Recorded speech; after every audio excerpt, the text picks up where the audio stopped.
My friends and colleagues, this evening on the 2nd of December, I am concluding a 9-month long effort to organize one of the largest financial alliances for sponsoring the new Renaissance agenda that I have articulated through my videos and presentations on the internet. The new Renaissance vision springs from the idea that indeed the years and decades ahead are no less astonishing to us, or will be, as the exploration of the oceans and continents were for the original Renaissance pioneers 500, 600 years ago from Europe. Now, at the core of any such ambitious endeavor as to explore and in some cases colonize new worlds, the scale of effort required is largely measurable by money. And so one of the things that I've endeavored to accomplish in my career is to innovate new ways to do things more efficiently and more effectively, to scale both in physical size and also in the non-physical aspects, such as things like money or information sharing or communications capabilities. In the case of the new Renaissance economy, I believe that we have a remarkable future ahead.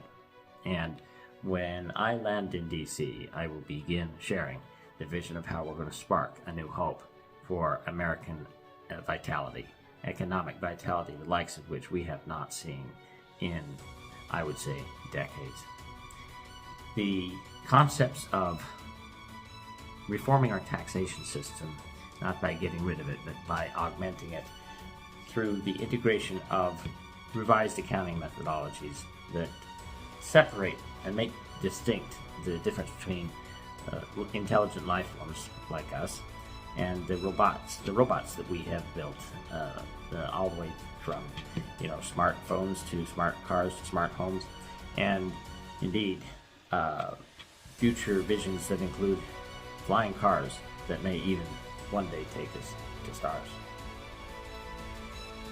These sound somewhat exotic, but in fact, the physics and the science and technologies that I have worked on with my teams of thousands of people worldwide for the past quarter century are coming true, coming to you sooner than you think. To do this, I have spent the past year of 2022 preparing a major financial alliance between government and the private sector, including industrial giants whose names you know, okay, in aerospace, everything from under the sea to cars and transportation systems on the land, airplanes and flying vehicles in the air, all the way to spacecraft. The new engines and the new energy generators that will power these machines will amaze you.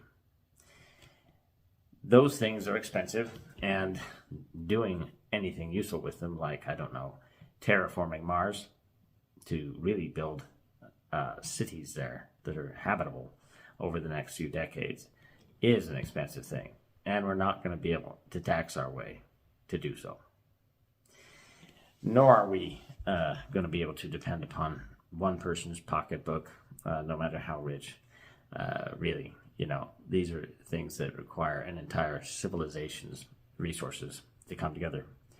But they also require some innovative thinking in how we actually do create non-inflationary money. And it has to do with the concept of expansion economics. In expansion economics, the idea is that when you create something new, like a new bridge or a new kind of computer here, you're creating a new physical thing or a new intellectual property even that costs a lot of time and effort to create. I assert in my economic platform that the money supply can be correlated with the creation of these physical realities and even intellectual property values, up here and also in here. The creativity and innovation that is a hallmark of American ingenuity is the engine of the global economy, especially for the future. So as I enter DC and begin my campaign robustly to serve as your next president and commander-in-chief, I am thrilled at the opportunity to share with you and to show you future visions of what this new Renaissance economy can look like, feel like, and what kind of benefits it can bring to you and your families, to all of us as citizens of this great nation, and ultimately the world. Let's thicken our wallets. Let's work on what we love to do and a bit less on what we just have to do to make ends meet. And we're going to explore how we're going to do that together. I thank you for the brief introduction. Your attention is always of great interest to me, especially the comments you give me. And I've received so much great feedback from citizens I meet all over the nation. And I look forward to meeting many, many more of you in the months and years ahead. Thank you. And I look forward to seeing you too soon. You have a wonderful evening.